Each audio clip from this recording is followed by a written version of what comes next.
So, for anyone listening, where are you direct from? I am sitting in Stockholm, Sweden, in my relatively new apartment. So that's nice. Just come home from a ski trip the other day and leaving on another ski trip on Sunday. Oh, hell yeah. So it's Like, just in and out. yeah, how much time do you spend in Stockholm on an average ski season? Um, well, during the season, not much at all. Just come home to do just washing up and basically switching out the bags and taking off on another trip. And most winters, I mean, me and my wife are usually based in our van, so then that's our home away from home. So we're just almost never back in Stockholm. But I spend a lot of time here in the summer and the fall, so it's nice. Right on. How's Stockholm in the summer and the fall? I guess that's like when the city kind of lights up, gets its summer Yeah, energy, and then for sure. It's pretty gloomy right now. It's like cold, pretty miserable out, windy. It's right by the ocean, so um, people are just depressed. Summer is awesome, everyone. That's when Swedes light up for sure.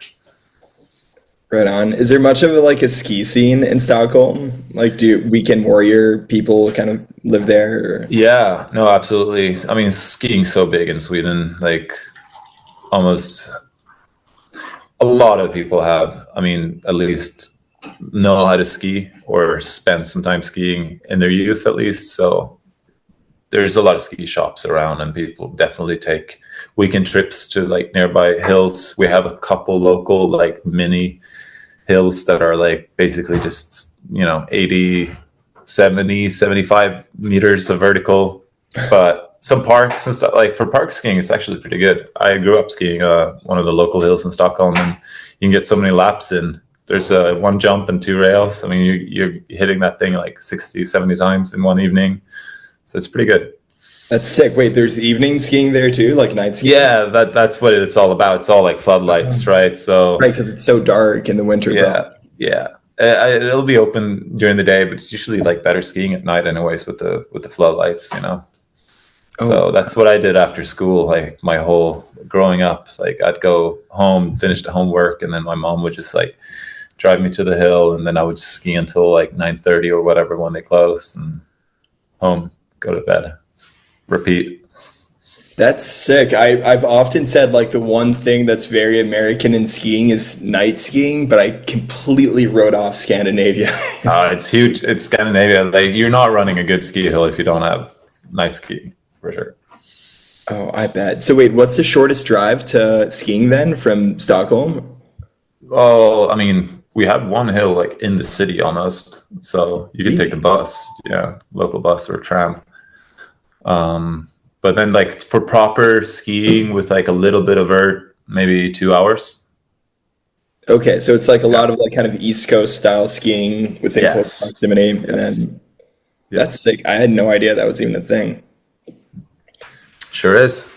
I mean, they're struggling these days though. Like winters are definitely getting shorter. They need, cold temps early to make all the snow because it's all like man-made. Yeah. We don't really get a base here. Last few winters, I mean, I wouldn't want to be running a ski hill in Stockholm at the moment. No, I mean not in Austria either. Like a lot of Mm, the resorts here are natural snow as well, and they're yeah, just opening later and later and later. yeah, yeah. It's a Um, bummer. yeah. So I guess you grew up in Stockholm. I did. That statement. How was that growing up in Stockholm and getting into skiing? It's just naturally like you mentioned like every day going? Like was that a thing all your friends did too, or were you kind of like the just specifically that person who was like into skiing? Well, I mean, you'd make a lot of friends at the ski hill too. So like maybe wasn't like all my schoolmates went there, but a few of them did. Um, I come from a family that's always had something to do with skiing. My mom is an old racer. Used to do the Europe Cup in Slalom, and I think she even did at least one World Cup when she was like 19. So yeah, she was a hardcore skier. The moment I could walk, I was in a pair of skis and would take like weekend trips up to the local or the most um, the closest like actual ski mountains, which are like 4 or 5 hours from Stockholm. So we'd always go like weekend trips there, school holidays. And then started going to Åre. It's another few hours drive north, but Yeah.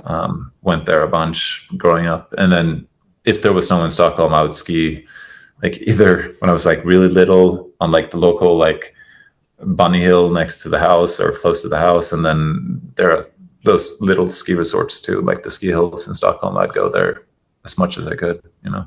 I was obsessed with it. So it's all I wanted to do after school.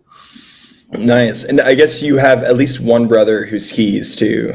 Yeah. One brother who skis. I have two sisters who both are great skiers, but they never went professional. But yeah, my brother Oscar, he's been killing it. Yeah, wait, so who's older between the two of you? I'm older. Oscar's 8 years younger than me. He's like the little sibling, the smallest one. I'm the oldest one, and then we have two sisters in between us. Okay, right on. Yeah. So Big ski family. did you feel like you're kind of like a role model in the ski world for him, or do you feel like it was more like his own path and it just happened to be the same?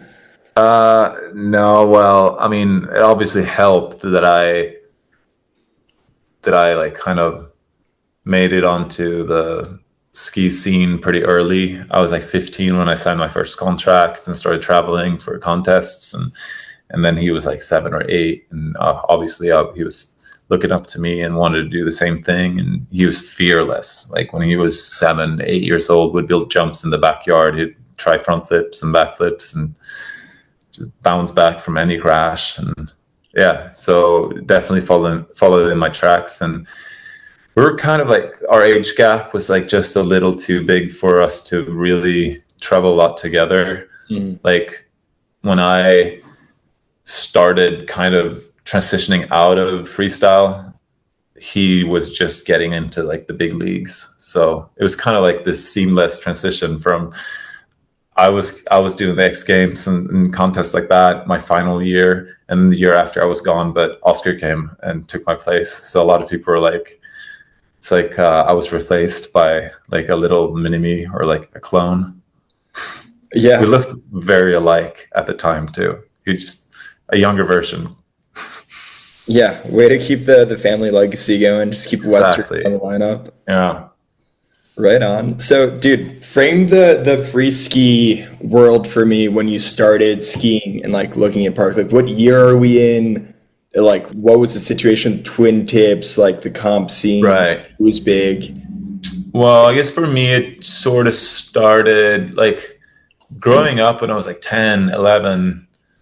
I would be watching the Free Radicals films, like the classic Swedish ski movies. And it was just something completely new. I wanted to snowboard for at least a few years when I was like 11 or something. And I tried that. I wasn't as talented at all. And then all of a sudden, you see these films coming out showing what they did, the snowboarders did, but on skis. And I was mind blown. I was like, they're doing exactly what I wanted to do. That's my vision. And I didn't even have a name for it. There was no name for the sport. Freestyle, yeah, there was moguls and aerials. There was the snowboard parks, and us skiers would always like poach them, even though we weren't even allowed in the snowboard parks because we would, mess up the takeoffs or whatever bullshit excuse they had. So I felt like I was doing something along with some friends too that didn't have a name. We didn't really know what we were doing. We were just jumping around on skis. And all of a sudden these films started coming out, and you start seeing like early free skiing films from the States. This would be like 99 or 2000. So like films like Global Storming and Degenerates, like the early Poor Boys, early Matchstick kind of stuff. And the second I saw those films the first time, like that moment, I knew what I wanted to do. Like that was the end goal. I wanted to do that, and I wanted to do it for a living, and I wanted to make it to the X Games. So this was like 12-year-old me setting reasonable goals for myself. And yeah, from then on, it just started popping up a couple like local contests where skiers were finally allowed to hit the big jump. So we did like, I would travel around in Sweden like every possible weekend. Whenever there was a contest running somewhere, my parents, bless them, would just drive me there, and I would show up, do like what tricks would you do back then? You do like switch backflip, front flips, backflip iron cross. It had to be an iron cross. Like upright 720s, those kind of tricks. And from like age 12 until 14, 15, I would just do those contests and kind of make a little name for myself in the Swedish ski scene. Because there was only a handful of skiers. We'd usually be like 3 or 4 skiers in the contests. So you like guaranteed podium. Oh, hell yeah. And like, I would do that. And I think it was like 20, when I was like, yeah, when I was 14, around 2002, I was invited to my first like proper summer camp, because friends of my family, like one of our family friends was the back then Swedish rep for Scott, and he invited me to come to one of their summer camps and ski with the pro team. So that's kind of when it started, because I got to sign this like very early contract with a little bit of travel budget, and they wanted to send me to some photo shoots. And from then it just kind of happened naturally. I would show up somewhere to do something, and there was a contest there, and I would do well, and eventually like actually signed with their international team in 2002, 3, I think. Skied for them for 2 years until eventually I made it across the pond to the US Open, because that was like, I wanted to do the X Games, but I was like too young and not well known enough. But the Open was open, and back then that was like, if you make it into the Open, that's your ticket to the X Games. If you can That's do what I well. kept hearing. Like the US Yeah. Open is like the big kind of Oh, migrate. it was like almost more important than the X Games back then, you know, because it was Yeah. open, because there was so many more skiers in it, and so much harder to do well. It would be like 200 people showing up, like 50 a heat, and then yeah, these like really dodgy slopestyle courses in, was it Vale? Yeah, I think it was Vale. And I did pretty well in my first one. That's a pretty cool memory, actually, skiing the Big Air night finals, and beating Tanner Hall in quarterfinals, making it to semis. And then I Right. didn't make it onto the, yeah, I didn't make it to the Like, podium. It was head to head, yeah. right, the head-to-head format. Yeah, yeah. Yeah. And I remember just like, even though I got 4th, I got last in the semis or in the super finals. I remember just beating Tanner Hall in the quarters. It was like dream come true. That's sick. So wait, I want to learn more about just kind of like the Swedish era of like everything before the US Open, because I feel like Right. it's probably a bit of an inflection point for you, right? Like going across the pond and competing Yeah. there, like doing well. So I guess dialing it back, like just starting even with these big air comps that you Mhm. were doing back in the day, what was the distinction between aerial skiing and big air? Because I've heard like if you did a double flip, you just got docked on points because people would call that aerials, or there'd be stuff like that. Well, that would What have was the been start like of comp? almost a little bit later. Like those very early days for the big airs was, people didn't really know how to do doubles. I mean, occasionally an aerialist would show up, like Right. someone who actually did aerials, and do like a back, like a double back full or something, or a double full. And depending on the contest, he would either just take everything home, just win by so much, or like you say, get docked for not being true to the sport. Um, I never did a double until way later. Like back then, it was mostly like someone figured out how to do a switch 7, and then you do switch 7s all season. Like, so the Mhm. best switch 7 would win. It would kind of be like this, the era of the switch 1080 mute grab, when every single bigger contest was switch 1080 mute grab, and whoever held the grab the longest won or went the biggest. So it was kind of a microcosm of that. There would be like tricks that were in vogue, and everyone would just do those. upright sevens, upright nines. No one really figured out how to like do the new school style very well for a couple seasons. But then that era, like 99 until like 2002, my main like idols or like role models that I looked up to and wanted to eventually ski together with would be Henrik Winstedt, Jon Mm. Olsen, and Niklas Karlström. And Niklas is like kind of haven't been in the scene for a while, but he was like what the style master, and Jon was like the technical master, and Henrik was just like all around like best skier on the mountain kind of guy. Yeah. But that trio had already sort of left the local scene where I was still in because I was so young, and Were they they were all from already like, Stockholm? no, they're from Åre.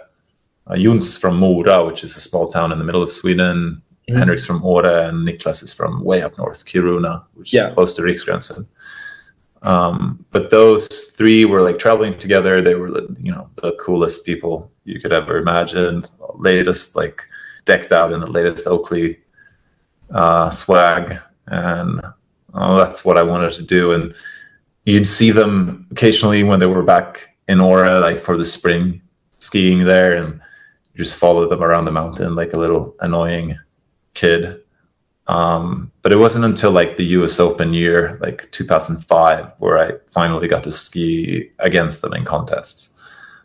So I never like, you'd see some tricks they were doing. You'd see like the latest Poor Boys film, and every time you saw something they did, it was groundbreaking, and you try to emulate that. And so that like early Swedish ski scene, that was really like what I was trying to figure out myself, even though I couldn't like ski with them, but they were the benchmark, you know?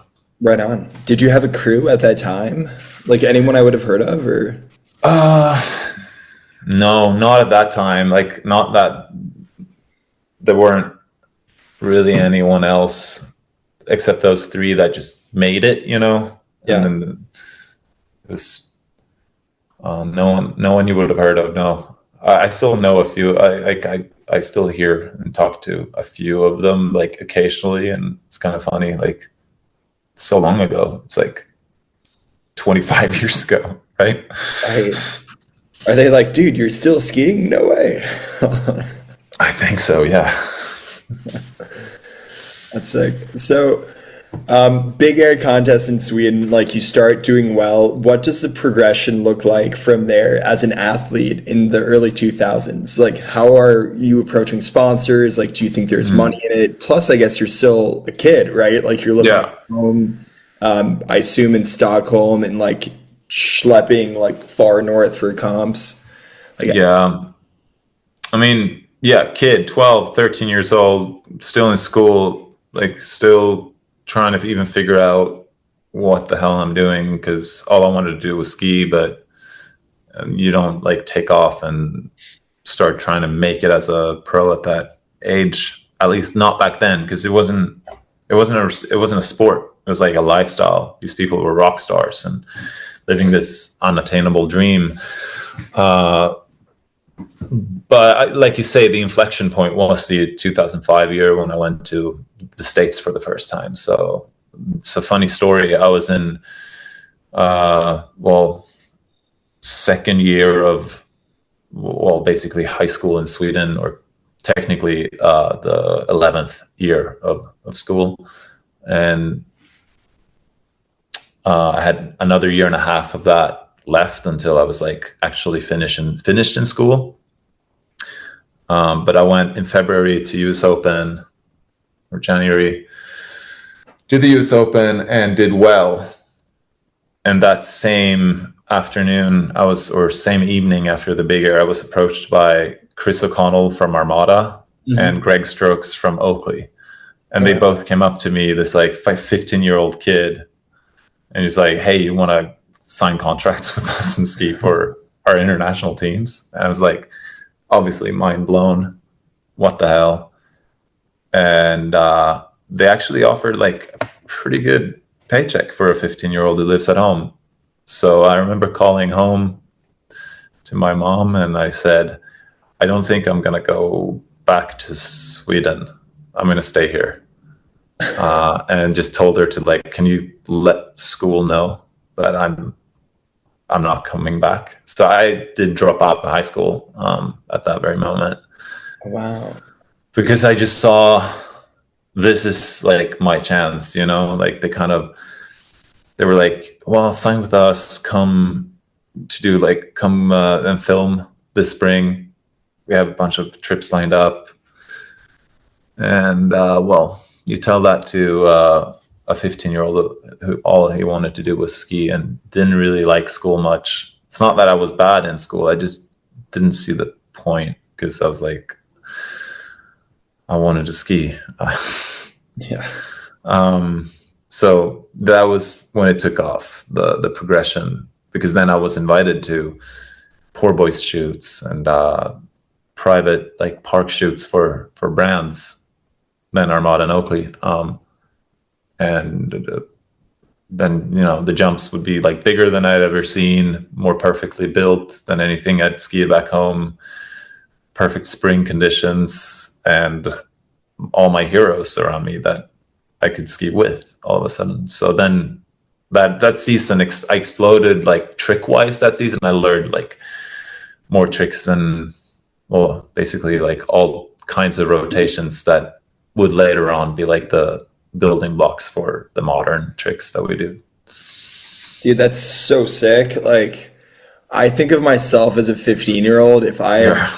gone to the US and called my parents and be like, hey, so I'm dropping out of school and doing this now, they would have just been like, Alex, like, shut the fuck up and you have class on Yeah. Monday. They were a little bit like that, but I think they kind of had like learned by that time that there wasn't really going to be anything stopping me once that happened. And I was just like, really, I was kind of like logical about it too. I was like, well, either I do school and I half-ass it, and I also half-ass the skiing career thing, and this might be like, you know, the train's running, this train's leaving the station, so I'd rather like try. And to my defense back then too, which they knew as well, was that, oh well, he can try for a year or two, and if it doesn't work out, like, he can just do school later. Like, it's really easy in Sweden to do school. Like, I could probably finish up like my high school grades now if I wanted to, if I needed to. Oh yeah, So ever thought about it or yeah, I have thought about it, but I kind of come back to the same conclusion. It's like I'd rather do what I do now, full commitment, 100% focus, than starting to like sacrifice a little bit of my efficiency and output for school. I mean, that when that day and that decision comes that I'm like done, then I'll probably like go 100% into either getting an education or trying to work with what I got, you know. dude, I think it's a cool claim to have not finished high school and gone pro athlete. I would stick to that. It's like Zuckerberg like claims not having finished college and being Right. entrepreneurs. Well, I mean, it's not that unique. I feel like that story is pretty classic for at That's the thing. least for young talents, you know. Exactly. It's like the hallmark of an athlete. Dumb high school dropout No, not or dumb. sports. Ambitious. Ambitious in different ways than typical Yeah. capitalistic structure that schools try to Or fit you into. Yeah, if they had, I mean, I guess now they have ski schools, right? Where like they kind of cater to those sorts of. yeah, actually, that was my original plan. Like, because I went to a school in Stockholm that wasn't sports focused or anything. It was just a regular high school. And I tried to make my case before that US trip because I had already gotten a few like covers of like local or Swedish ski magazines. I had like parts in some of the Free Radicals films, like I think number 4 or 5 and or whatever. And I show them like, okay, so I'm doing this. People want me to do this. I'm getting like actually paid a little bit of money for it. Could we work out some sort of like distance relationship? You know, could I do school on the road basically? And They said, no way, this is not a real sport. Like, we don't understand what you're doing. What is this, a ski magazine? Like, what even is that? And because there was no national teams, there was no like Olympics in the pipeline or anything, so they wouldn't get what I was doing. But then there was a Swedish ski school, or like a school for skiers in Åre that I tried to get into. But they only had alpine racing and old school freestyle moguls, Yep. and cross country skiing. So I actually did moguls for a full year and like train moguls just to get in, and with the plan that I'd like, well, I can just get into the mogul program and then maybe just, skip class on moguls day, or just go ski at the Yeah. park instead. Because that's sort of that's actually what Henrik Winstead. Henrik was a very accomplished mogul skier. He did well in like the World Cup and stuff, but at least Niklas Karlström, he spent a lot of time outside the mogul course during class, and just went and hit the local park. And I was like, I could probably get away with that too, but I think they saw right through me. Yeah. And didn't get. And then the year after I would have started, then they actually started a new program called like ski acrobatics, just to like encompass all, and that would have worked. But I was like 1 year too old. That was the public gymnasium one, right? Yeah, yeah. Yeah, I was talking to That's Nicholas Eriksson, and he was telling me about that, how he got in yeah. not to do that. That would have been perfect for me. I mean, I wish that would have happened a year earlier, and then maybe I would have finished. But then at the same time, I would have spent a lot less time traveling the world that like first important year when a lot of things happen. So Yeah, dude, you were you never like know. right in the sweet spot, I feel, of freestyle skiing. Like looking back on it now, like it's got to be the best time to have kind of come up, I feel like. Depends on who you ask. I mean, there was no national teams with like real like financial support. Like for someone who looks at it from a like competitive angle and just like wants to do these contests and win, then it was a really confusing time because Mhm. we were basically just traveling around the world, like 10 or 20 people that all knew each other, and the parties were more important than the contests most of the time. And even if you didn't like do well in the contest, you would know that like the first place finisher would spend 10% in the bar. So it was like a confusing, like, was it where I was like looking back at those like golden years or whatever a lot of the old pros would call it, is like it was more of like the rock star days. And then I was never very into the competitive aspect. I just didn't know what else to do, and it just seemed like a good way to make a name for yourself. But like looking at my little brother, for example, he's super into competing. Like he's such a competitive mind, and he like thrives on the pressure and that whole thing. And I think for him, the golden years were when he could be on a national team with a coach and just follow the strict regimen and try to do well in contests. So different strokes for different folks. Yeah. What's your preference now, just with how your career's been going? Well, at this point, I know I'm done competing. Like Yeah. I loved a few of the competitive years just because the contests were really new and fresh. They were more of like shows with the winner, and we would show up and session a course or a jump and have a great time. Actually, and even getting film clips, because back then it was like totally legit to have your like bigger contest tricks in a film part, and then would get to go on like amazing parties in cool places. As a 15-year-old in the US. Well, I was, this is like 16 to, I think I stopped competing at like 26 or something. So I had a few like really good years of partying in the USA, but I mean, partying in Europe, no one gave a shit. Yeah. So my preference, like, I knew I hated it when it got too serious, and Mhm. I just wanted to. I skied at my best when there wasn't too much pressure, and when I could see, like, view it as an art form or a lifestyle more than a competitive thing. And as soon as I had to like take time off while filming and going on photo trips, because I needed to like train, like towards the end of my competitive career, I noticed that like, okay, you can't go film with matchstick for 2 months because I have to like train for the next contest. Yeah. And that's when it kind of killed the fun for me, because there was like a long period of time where,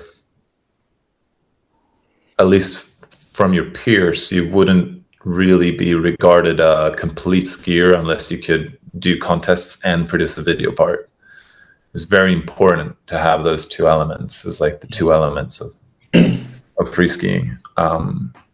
So like even the best, like winningest contest pros, they would have a legit film part with like backcountry shots and urban shots.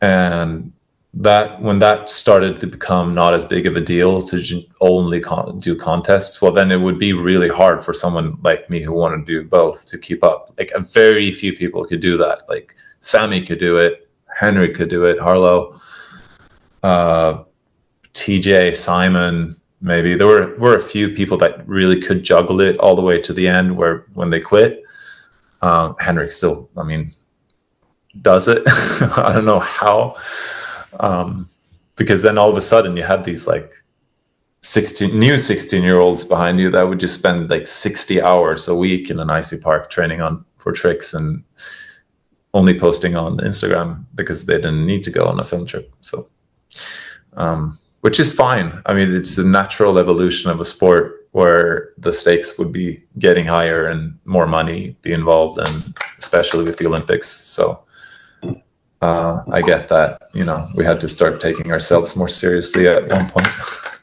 Yeah. That's interesting. I hadn't thought of that like aspect of, I guess, competing really as a full-time job now, and like getting to film is not as easy. It's cool seeing like people like Colby just on top of the game. Right. Getting Exactly. Forgot his name too. Yeah. No, that his latest clip or film was mind blowing. I saw that on the big screen and I was just like, what is up with this kid? Yeah. So I do have a lot of respect for that now, but it's funny you mentioned, because it did drop off. I still remember like the last years were when I always thought of it as like film skiers were winning contests, you know, like versus it was a rounded skier. Yeah. Well, how old are you? Well, I'm 30 next week. Okay. But I started skiing late. I started skiing when I was 15, and I was a snowboarder before that. So yeah, I got into the whole ski world around probably 2008, 2009. Yeah. So like my first ski movies were matchstick stuff that you were in. And then Poor Boys, that was still like head to head with level one for kind of like the biggest street movies of the year. So what was it like? I think I just missed Turbo, like Refresh was the movie, and Poor Boys was it Every Day is a Saturday, I think, that year? I can't remember exactly. The order of all those films gets very hazy for me. Like I don't, and then I can probably name them all, but yeah. And then Stepped for like that underdog crew that were just trying to like kill themselves in the street and record. Exactly. Yeah, no, it's interesting. Like right before that time when you got in, like you say, 2008 or something, I feel like there weren't as much of a separation between the different genres of skiing, and like for us back then, it was unheard of. The word contest skier was unheard of, because that was like what you did before you went on film trips, right? And like during the season, like first you did the contest circuit, and then like come early March you'd film the rest of the winter. And if you were like really good at urbans, you'd shoot a lot of urbans during preseason or like December, traveling to like Finland and Stockholm and like all these snowy cities to hit rails. And you'd even like ski half pipe, because you're freestyle skiers, you do everything. So like most people try to have like at least one urban rail in a part, at least one pipe hit, big air sessions, and then like ideally like a couple BC booters. But then all of a sudden, I mean, as it's a natural evolution for sure that people get like specialized, and then the term pipe skier comes up, and urban skiers, and yeah. Yeah, yeah, that's a good point. I still remember like Phil and all those guys at Do Tour just like decked out, baggy clothes, open Hmm. helmets, just after bangs all over the place. Yeah. And then yeah, then the comp scene kind of slowly changed after I guess yeah, the Olympics for sure. Always Oh that yeah. pinnacle point that everyone looks back at. But wait, going back to your going to the US and deciding to stay, I'm also wondering, like, as a, I guess you were 15 at that point. I think it was 16. Yeah, I just turned 16. Like, how are you staying in the US? Who are you living with? And as a European, like, what's the visa situation at that point, too, as an athlete in a sport that kind of doesn't really exist yet? Well, the visa wasn't a big deal. This was like late January, and they invited me to come on a few things during February. I think I didn't go to the X game. I wasn't invited to the X Games. Hmm. I was like on the like extras list or wildcard list Yeah. or injury dropout list. So I think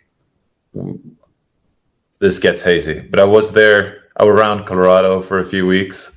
The visa is like 180 days. It's like 3 months visa back then. Maybe, sorry, 90 days, three Yeah. months. Well, the waiver, the ESTA, right? Yeah. Yeah. Back then, there was just like the normal visa on arrival was 90 days. Okay. So I stayed for a few weeks, but I think I went back home pretty soon after that, and then I was invited back for a bunch of shoots in the spring. So those I just took 2 trips that year. And when I came back, I just felt it was like super awkward to go back into school to like pick up my stuff and clean up my locker. So I didn't do that until like May that same spring. I think I went home to ski like Ore or something. Just Nice. just skied the rest of that season, and then it's been that's been what I've done after that every single year. What did your high school friends think of that? Like, what was the perspective of your average Swedish high schooler of your move at that point? This is gonna sound super morbid, but I had a pretty tight group of like weird ass skateboard punk kids in school that we were all kind of outcasts because we would just like listen to punk rock and skate and go skateboarding in a pretty like well off neighborhood with where people just they would be like golf kids or soccer kids, Mhm. and so we were just not really like the it crew back then. So one of my skateboard friends actually spread a rumor in school that I was dead, Oh no. that I had died, and almost none of the kids in my like class, because only like my that teacher, that main teacher I had in one of the classes knew about me dropping out. I think it was like a pretty easy procedure. My mom just called them, and she crossed me off a list or something. So it didn't like spread to the rest of the school. So like most of the people that I would like, kind of hang out with a little bit more, they were in different classes. So they all heard the rumor, and it just spread like wildfire. So when I came back to clean up my locker in like early summer or like late spring, they were all kind of like freaked out. I thought you were dead. Like that's a weird thing to, but I guess that was just our twisted humor. Yeah, right on. It's like friends. Yeah, it was pretty good. Nice. Okay, so you've made it to the US and now you've done really well in the US Open. So Greg Strokes is approaching you. You got Armada too. Like, what are those contracts kind of looking like also for a 16-year-old? Like, They were dream. I mean, the two dream companies to ride for back then. It was like Armada was this fresh, really cool ski brand with Tanner and JP, like all these like legends. And Oakley was like the coolest back then too, because you all I could like my school books, like I was drawing and stuff in school. I was like, a lot of my old drawings are like skiers wearing Oakley A-frames, like Nice. dudes wearing Oakley A-frames and with like the reflection and the lenses and stuff. So I was really into that whole style. The contracts were good enough for me as a young kid, like enough money to travel on for the whole winter. Um, and I was with both those brands for a long time, and they were really good at always rewarding you for what you're doing. You know, like every 2 years we'd sign a new contract with a race and enough money for me to like focus on it fully. So forever grateful for those opportunities. Nice. Sick. It's cool that they're like supporting people like right out of the gate at that point. You know, Yeah, it's like, but I hey, mean, new goggles this year, let's talk next year kind of thing. yeah, no, for sure. They were definitely like on a talent hunt. I feel like just trying to build teams, you know, right off the bat. They probably saw where the sport was headed too. It was like growing very rapidly, and people are just getting swooped up left and right. Nice. Anyone who's like really young and doing well in contests would be getting pretty good deals back then. And there wasn't like that many people to share the cake with either. There was a Yeah. lot more, I feel like a lot more equality pay wise back then, because there was just a handful of big names, and then there were no social media deals and like ad campaigns where you can just like sprinkle tiny bits of money on a bunch of people instead of just getting like a really good tight team together. So they were building rock stars basically. They were like, if we need someone on our team to sell our product, it has to be like a rock star, and a rock star has to make money. Like you couldn't just pay 20 influencers to like post one photo of the gear like you can today and get like even better spread. So that was a really cool part about that time, because we could focus 100% on our skiing and not being our own media brands basically. Yeah, that's a really good point to make. Like, I guess, you're obviously, sorry, you're obviously still in the game now. Like, how do you feel that's shifted as an athlete, kind of representing brands? Like, what do you think if there are any bonuses, like what are those? If there are any like more challenging aspects of it, like what are those, and how have you seen that evolution kind of happen? Well, there's a lot to say, both good and bad. I mean, I try really hard not to sound like bitter or like have a bitter outlook on it, because it's just like natural that things happen, things change, technology changes everything. And there was back then, like a lot of the time we spent skiing was for our sponsors to get like for them to get content to use in those channels back, which were ski magazines, ski movies, and obviously like stores, posters and billboards. So it was kind of on the brands to create our image. And if they needed photos of us and or films, photos and videos of their team, they had to make a team trip and get a photographer in there, get a filmer on board, pay them. Like it was a big process and with a lot of money, resource, and time costing process to create this content. So for a lot of brands, I feel like it was in social media, and Instagram was really like a God-given when it came, because it just it just allowed them to kind of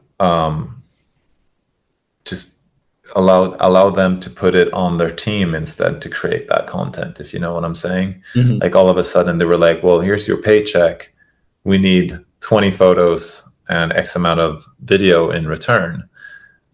And then you're like, well, who's going to film me? Who's going to take photos of me? All of a sudden that like becomes my job, which costs a lot of money and sucks a lot of time and resources from what I was like doing before. So I feel like it was very convenient for a lot of brands that social media became a thing, because all of a sudden they had this tangible, like quantifiable way of tracking their athletes, and how well they were doing, how much people they were reach, and just save them a lot of energy. So team trips like aren't really a thing anymore, as much as it was in the past, which is a little bit of a bummer. And it also created this really strange, this was really weird for a few years. It's gotten better now. This really strange intermingling of the influencers and the professional skiers. And I think you can find this in any action sport and even others now, well, at least in any like lifestyle sport, where someone who isn't necessarily a very good or progressive rider can still like, but has an eye for, you know, taking photos, or is good at creating engaging content, can seemingly do better than the skier, or like get more clout. And for a brand, it's really hard to discern, like, why is this like not more worthy of our money and our budgets than this like really good skier, but who doesn't necessarily spend as much time producing content. It's just kind of like, yeah, he hit this big cliff or skied this big line, but there's only like some cell phone photos and a GoPro maybe. There's not like this entire episode engaging content that people can watch and buy their brand's products. And I struggle with that a lot too, like finding a way to look at that without seeming bitter, I guess, because you only get really good at skiing if you do a lot of skiing. And if I'm going to spend like all winter editing as well and producing my own films, and it's really hard to juggle that. So it could seem like a little unfair for a while that a lot of people were, you know, pretending to be pro skiers while they were only like influencers with a decent skiing ability. But where do you draw the line? Who's an influencer? Who's a pro skier? And it's the same thing now. Yeah, that's an interesting view of it. It's definitely shifted a lot, and you can see brand investment kind of shift with that, right? Yeah.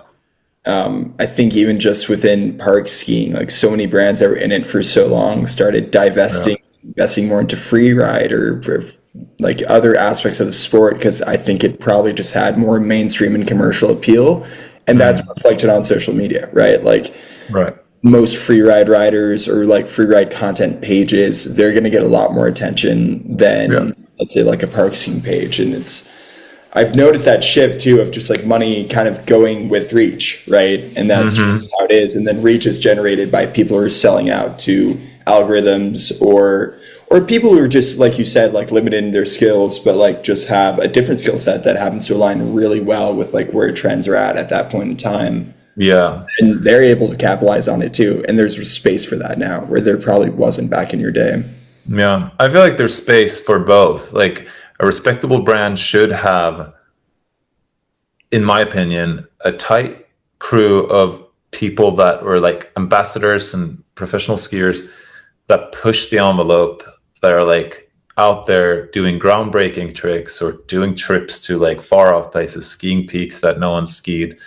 That whole thing creates a legacy for the brand. That's why you look up to big brands like North Face, and like that's why some brands have more credibility than others. Like if you go full influencer style viral clip kid, like if you don't have a real team but you just put all your marketing budget on TikTok and Instagram, you're not gonna last. You're not gonna like have a name in 50 years where people look at it, be like, that's a respectable brand, you know?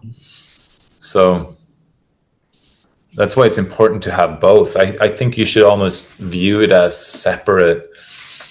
separate teams, you know, like and I Yeah. know, like, for instance, like Rossignol that I ski for, or like other brands do it as well. They have like ambassador teams that are not, they don't like hunt them down for their skiing ability, but rather their ability to tell a story and like create relatable content. But they also like work really hard to create a well-respected crew of people that are actually pushing it out there, and like people can see, well, if the gear works for them, it works for them, you know.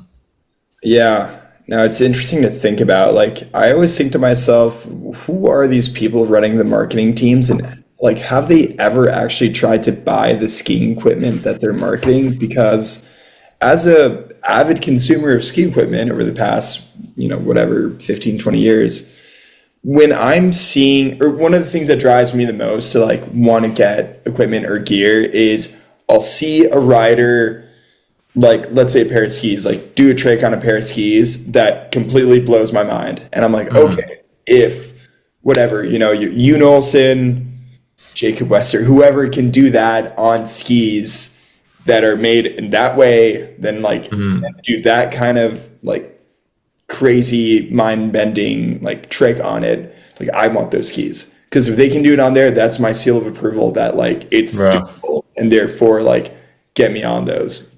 And Which then is interesting though, because in a way, I think that's a fallacy.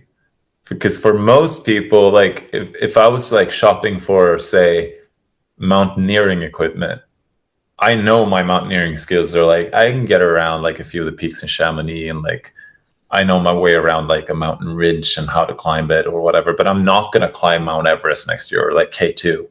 Mhm. So I don't think I need to look at like the very top shelf of what people can do to like make sure I get like good enough equipment for me. I think there's a whole mid range of stuff where I will never notice a difference because I'm not on that level. So I don't think that most people need like a 40,000 millimeter water pillar 3-layer jacket just to like have fun in a ski resort a full day. They don't have to spend like $800 on that. Yeah, Um, that's a really good point too. Like when I see the influencer shots, like the lighting's perfect and it's yeah, someone bombing down a hill or something, or in like the lens is really good. I'm now thinking to myself, like, what camera lens was that? What was the body? Like, what was this resort? Like those things are gonna stick out to me of course. more than like what gear was this person in the shot wearing. Mm.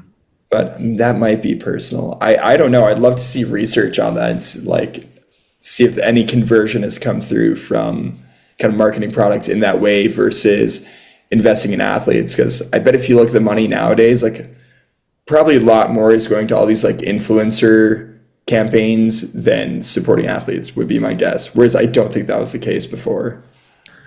Well, of course, it wasn't the case because the social media wasn't a thing.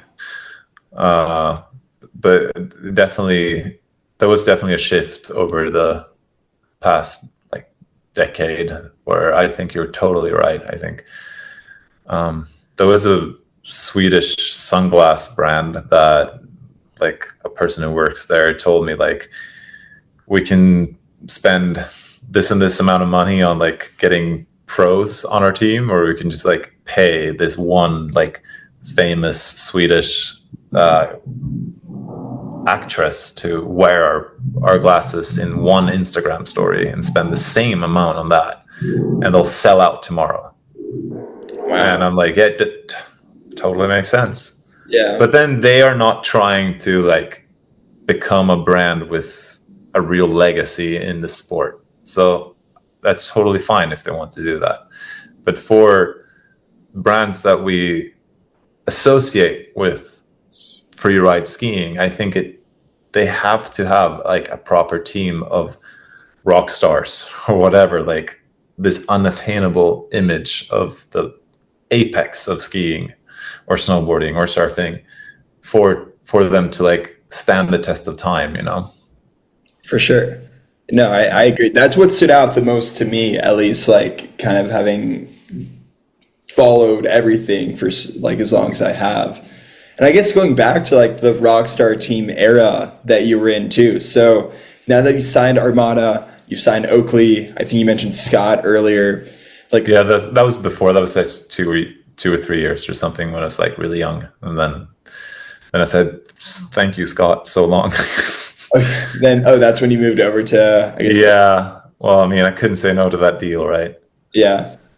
So what is your skiing looking like now? Like what's the shift in your kind of progression as a skier? Like who are you skiing with? Where are you skiing? You know, you mentioned shoots in the US. Like what was 2005 to like the next few years? What does that look like? Yeah, I mean, that's when it all like kind of took off, where my winters would be defined. They would look the same every year for like at least 6 or 7 years. So the following year, I went to Colorado like super early in the season, Breckenridge, just because that's what everyone else did, and that's what you like had to do because you went there to train for the U.S. Open. Their parks were always like good in already in December, which well, Europe wouldn't have anything like it that early back then.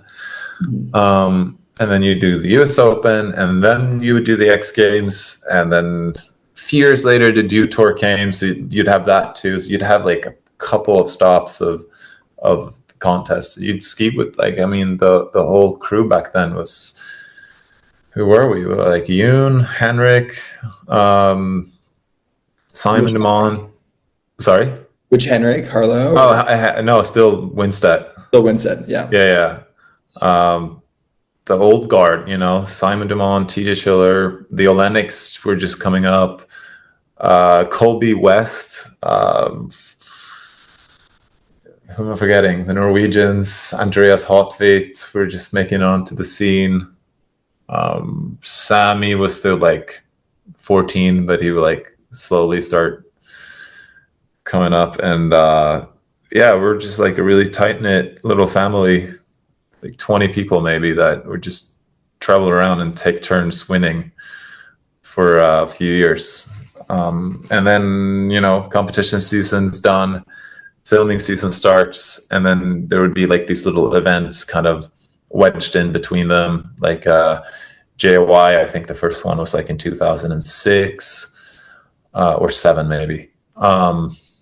The WSI, the World Skiing Invitational in Whistler. Yeah, Simon Dumont Cup in Maine. There were like a few spring events that you would do after the main ones. But yeah, just full on traveling from October until May, filming and competing because you had to do both. Hell yeah. So I want to get into like the filming and competing and like Yeah. understand more about how that was juggled like back then. But I do have to ask, like, how was it getting your invite to X Games? Was that like the big pinnacle of? Because you mentioned before, like that was the thing. Yeah, that was my end goal, and that was this one thing I really like. As a 12-year-old, I saw clips from like the early X Games when it was still like back in Crescent Butte or something, and Mhm. it was, and I was like, that's how I know I've made it if I make it there. And then you fast forward 5 years, and I made it there. So for me, that was like, I don't have any like higher goal now. I can just cruise. I was stoked because the Olympics weren't even on the maps. Yeah. There was no talk about it until like maybe, yeah, 2000 and 2010 or something. They started talking about possible Olympics in Sochi. So whenever that, and that to add to the story there, when that became a reality, I was obviously like, oh well, it would be cool. And obviously all my like parents and friends were like, of course you're going for the Olympics, right? I was like, I'm not sure. Should I? Like, why? I've already like made it. I've already done the X Games. Yeah. And I've done it 7 times. I did 7 years in a row. So my heart wasn't in it anymore when the Olympics became a thing, because like I said earlier, I'd already started to like get pretty sick of how I was like kind of over how serious it become. Yep. Rightfully Yeah. so. I can imagine, especially like that long in the scene too. So like your first X Games, was it everything that you also kind of dreamt it would be? Like, did it live up to the hype, or did you have some sort of like, wow, this is it kind of moment? Um, Unfortunately, the first one I did was 2006, and then that was the year when the slopestyle was canceled because of weather. So we only hit the bottom booter, so it was like a big air. Hmm. Um, so that was kind of a bummer because really wanted to do this slopestyle course. But the big air contest was fine. I think I ended up in like seventh or eighth place or something. Everyone did switch 1080s except TJ, who won And with you a go switch 12. 12. I Yeah. think he took it to 12. But I think out of 40 runs, so 2 runs each, 20 people, 37 people, there were 37 switch 1080s thrown. Really? Yeah. Insane. That became a huge deal. I wrote like this massive blog post about it, kind of like we have to do something about this. And I think a lot of kids, some new schoolers shared it, and it became a big talking point. Um, but it only lasted until the year after, because that's when TJ won the US Open with a Switch 12 and Switch 14. And then everyone was like, okay, that's what we got to do now. Right on. So you were also kind of like at the start of double flips, right? Yeah. You and Yoon, I feel we're kind of like up there pretty early. Yeah. Well, that's actually a pretty good segue into that because that year, 2006, no, my first X Games was '05. So let's turn it back 1 year. '06 was the year me and Yoon were in Copper Mountain, I think, or maybe it was still Vale. It was US Open Big Air Finals, and none of us made it into the final. So we were watching, and we saw Mike Wilson do his Wilson flip. That was like the first time he unleashed it in a contest, but it was still like very. Uh, he hadn't like figured out how to do it like in a new schooly way yet. So it was like he was You only want to grabbing explain his the Wilson the flip for Wilson people who might not flip. know? Well, it's 2 flips, one rotation, spread out like evenly across the whole thing. So like a double cork 1080, most people do like a cork 7 or a D spin 7 if you go like a little more inverted. You come out of it and then you sort of do a back flip, but depending on how corked you are on the first one, the back flip is going to be either like more flat spinny or even like cork 3, depending on who does it. But it's a clear 7 plus 3. Wilson flip would be 5 plus 5. So you do an underflip, come out backwards, and then, switch rodeo 5 coming out forwards. And we saw him do that, and we were both like looking at each other, like, after seeing switch upright spinning all night, and we saw that, and we're like, that's what we have to do. But he got super docked on it because he wasn't grabbing. He grabbed his knees. We're like, we have to figure out a way to do that in a cool way. Um, and that was like really, I clearly when it just like a switch was like kind of flicked because I'd been scared of doing a double for forever. It was like, it seems really scary. Wasn't even like on in my plans to like figure that out until we realized, well, we have to try because he's doing that, and in just like a few contests, he's going to get the grab and he's going to win everything.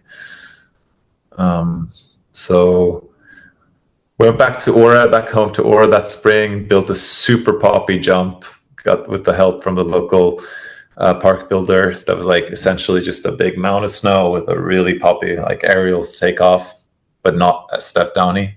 So it was like super safe, chopped up the landing, like made it like real soft. And we both learned like double backflip, figure that out. And then we're like, how do we like take this into like a new school arena? Yeah. And that's when Yoon figured out the kangaroo flip. So the double flat spin to 180, double rodeo 9. Were you there for the first ever kangaroo flip? Not on the first one he did on water in Australia. That's why he came up with the name, because he went to Australia that Ooh. season, like right in the middle of winter. He went to New Zealand or Australia because it was summer there and they had a water jump. It wasn't like many places that had aerial kickers into water at that point. Well, Yeah. there was one in Sweden, but I think there was ice on the water or something. So he went to Australia, figured out that trick, came back, and did it on snow that same spring. And I think I didn't do it. It's really hard to remember the timeline here because I know I tried one for the very first time in a city big air, but that was the following fall in Zurich at the Zurich.ch. Hmm. Is that the one you won or? No, that was the year before I won. I did okay that time. I think maybe fourth place or something. I made it into finals, but I don't think I put anything down in finals. But I did that, and then the same year, that winter following that, the double or the kangaroo flip, I figured out how to do the Wilson flip, but with a grab. And when I got the grab on the Wilson flip, it forced me to do the 7 like pretty, like the first 5 turned into like a 630, and then that turned into a 7. So essentially, I was doing a cork 3 or a D-spin 7 to backflip. So very early proto double cork 10 with Yeah. like a Japan. And from then on, it was like me and you were like, one person would learn something new, add a rotation, different grab. The other one would like up that. We're just like bouncing tricks between us that whole season. But I think I learned most of my dubs that for those first 2 years. It was explosion, you know. That's sick. Do The you? pre-Cambrian explosion of park skiing. Right, and then just straight to snow. So water ramp and then straight to snow, pretty much was. Yeah. We spent like Yoon and I did spend that following fall after we figured out the kangaroo flip in on the water ramps in Stockholm. There are some ancient aerialist water ramps here that we went and dusted them off, and we actually saw the top of the kicker off, so it wasn't as poppy. And that's where we figured out all those rotations that we would then put on snow the same winter. That's so sick. And I guess it's important to ask too, like we went from earlier in this conversation, like Yoon was, the guy, like rock Yeah. star level. And this is maybe what, 4 years later, you're Yeah. learning like game changing tricks in the ski scene, like side by side with him now, head to head. Like, how did that evolution of your relationship with Yoon go? Or like, how did you get to that point, kind of? Well, I was obviously still like a massive fan, you know, like I felt unreal to like you say, just all of a sudden I'm alongside him, like breaking new ground, you know. And it was a really good competitive relationship, you know. We were just constantly, you know, looking at over each other's shoulders, so like what the other guy's doing and trying to one up each other. So I think that was actually really healthy for both of us because we would kind of take turns winning a lot of contests that time. And Yoon was just like, as he's always been, a really good entrepreneur, and his like brand awareness is on top. He's really good at just creating a brand, you know, and I was terrible at it. And we actually kind of had a lot of fighting. We did fight a lot about like what to call the tricks, because I was like very purist. I was like, well, if you do a 1080 and you go upside down twice, it's just a double cork 10. And I was like really adamant about we should just call that a double cork 10 because it makes sense. And he'd be like, no, you don't get it. You need to brand this. You need like brand this so it's like your trick, you know, so people like will remember you when people do the trick in the future. And I'm like, yeah, but that, and to me, I was kind of like young punk kid, like really anti-establishment, pretty anarchist. And I thought it was just super silly, you know. I totally get it from his point of view, but I was like, no, like it's not cool, you know. So he would, you know, go and call his double cork 10 the DJ flip or something, and I was like, I don't know. We did. I don't want to hate on it too much, but I thought it was like just really whack. I mean, Sorry, Ian. it didn't stick, so I do wonder, like, Yeah, where's like K-Fed is. Do you know where K-Fed came from? Like, do you have any? Do you I know? did hear a theory about how Kevin Federline was like sort of unknown when he met Britney, and then she made him famous, and then when they broke up, he just like stayed famous or like kept rolling. And on a Yeah. K-Fed, you're like getting on the rail, setting up for a switch up, and once you get the switch up, you get momentum to keep going for the line two out. So like the switch up being Britney, that's the momentum starter, and Oh, then is you that leave it? the rail. Yeah, that's so what someone told me. I heard that it was because it looks like really fancy footwork, but it's really easy. And Ah, that's good. yeah, That's way less far fetched than.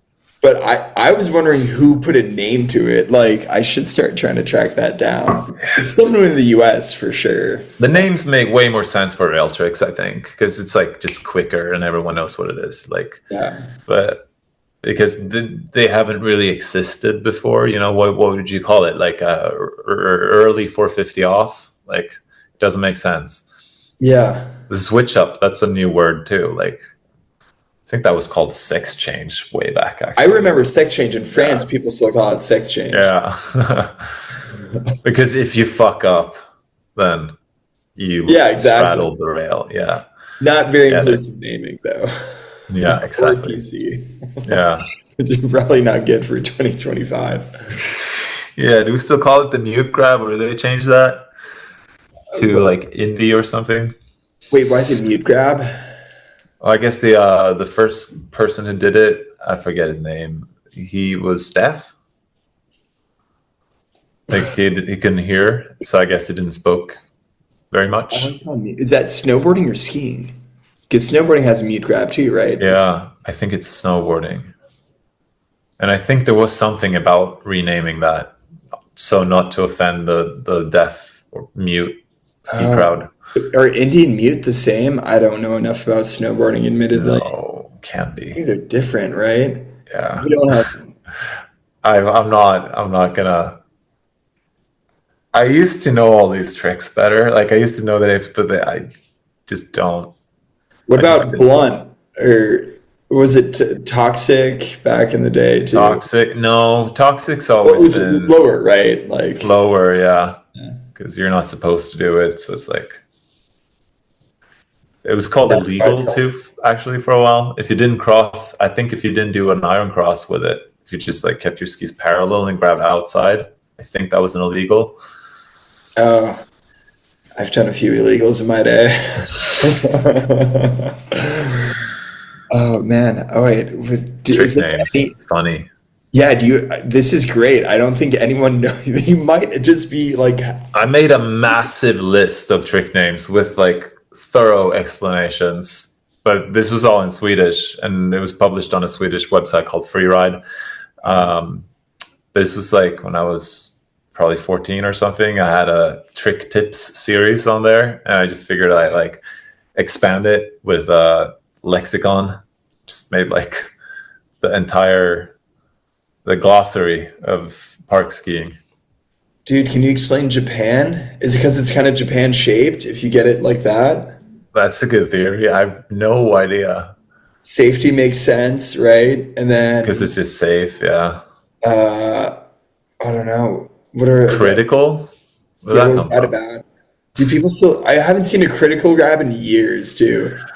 I do them if I do a natural cork 7. Like the only grab I can do with that is a critical.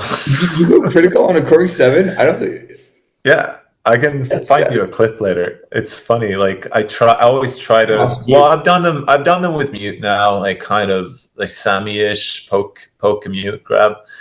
in there, but the first couple of times I did them and switched on 95 too for some reason. I tried to go for a mute, but it just ended up being a critical. It felt nice. That's the Dude, only time I do them. you know what? Next time I go skiing, if not You're this doing, afternoon, tomorrow, you're like doing a critical. I'm gonna do a Rodeo 5 critical. Throwback Yes, was it Mike Deschno? Was he like kind of on that he first? did those. He did those for sure. He did those well, and He did as well. probably the Belanger Bros did them a lot too. Maybe Philippe Poirier. We're going back way back with names here, but yeah. Do you remember kind of the passing of the guard between? Because I do feel it kind of went for like the Three Phils era and all those guys, New Canadian Air Force, yeah. right? From it was probably around 2005 that it kind of shifted over to like you, Schiller, Yoon, maybe Yeah. Candide was still in the mix. Oh yeah, he was in the mix for forever. Or yeah, probably until 2010, right? Like But there was definitely a shift between like the North American centric like New Canadian Air Force, like the real like classic ski films.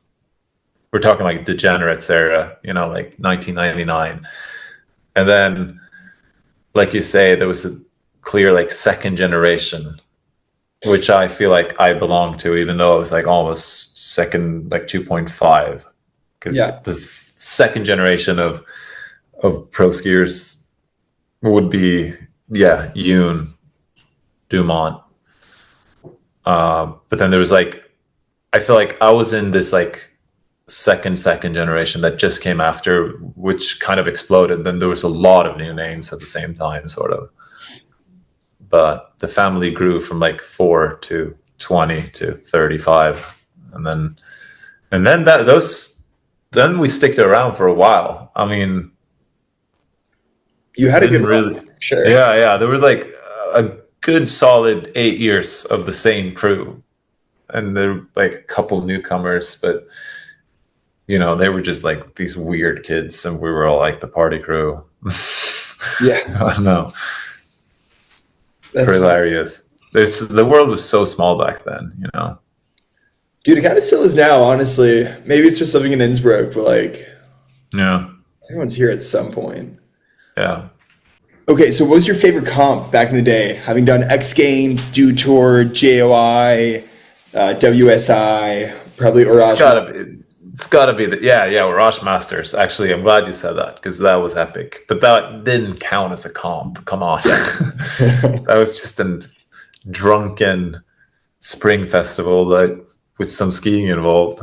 It was hilarious. It was actually awesome times. But I have to say, Olsen Invitational JOI was like that was for me the apex of the ski season because it was like April. You had a lot of the winter behind you. You could kind of be like, well, if I get hurt now, it doesn't really matter. The Yeah, jump's always perfect and massive, and they were like built with dubs in mind because we're like, how do we build a jump with enough air time where you can spend like 3 seconds in air, but you're still not going to hit the landing with like a crazy amount of forward trajectory. So they built them like super poppy. I would say that was kind of the birth of the true table. Like before that, everyone built massive, long ass step downs where you would hit the landing with like a ton of forward momentum. And if you catch an edge or something, you got really wrecked.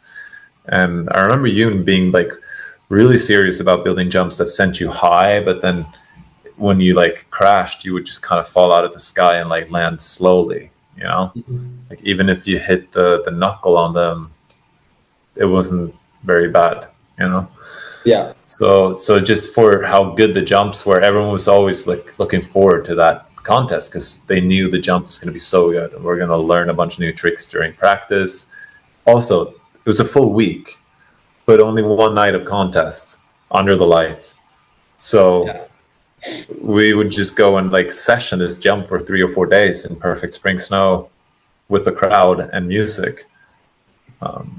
So yeah, that changed contests in a really good way, and you'd be hoping it would make like more of a like it would be you could see that still today. But then I mean, obviously things got way too serious with the big O.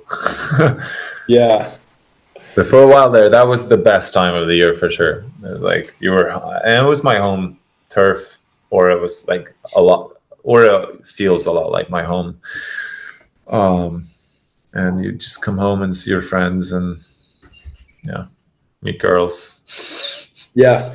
Yeah, I heard also like being an athlete there was kind of you made it a point to just like have Yes. everyone be superstars there. Yeah. What are some of your favorite stories or perks or just kind of memories from that time?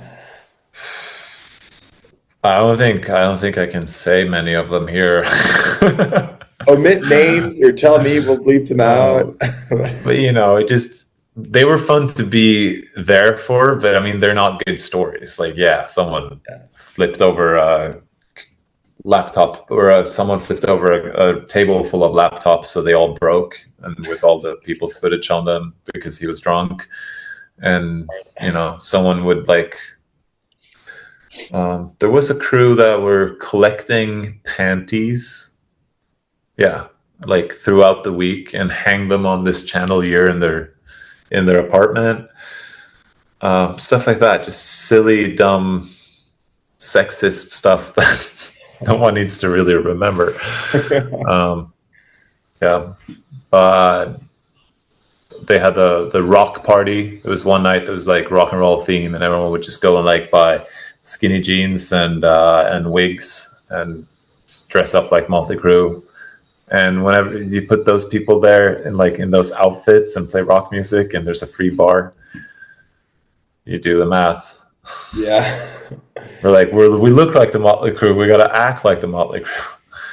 So That's funny. And was this event chill for Oda? Because it feels like I a think small so. Swedish town, right? But I guess Yeah, but I mean they're pretty young. It's a pretty young hip town. Like Mhm. there's a pretty good party scene there, and they did have a lot of those cool events back then. I haven't even mentioned the Red Bull Big Air. That was like Oh right, yeah, yeah. the coolest contest too before you. That was like the proto JOI, because they would also build a massive jump, like the biggest I'd ever seen when I was 12, 13 years old, and throw these really cool parties, and all the pros showed up in town.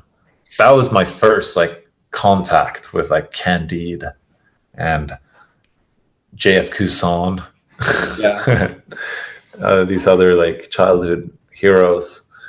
How But safe then was that jump? uh, that varied.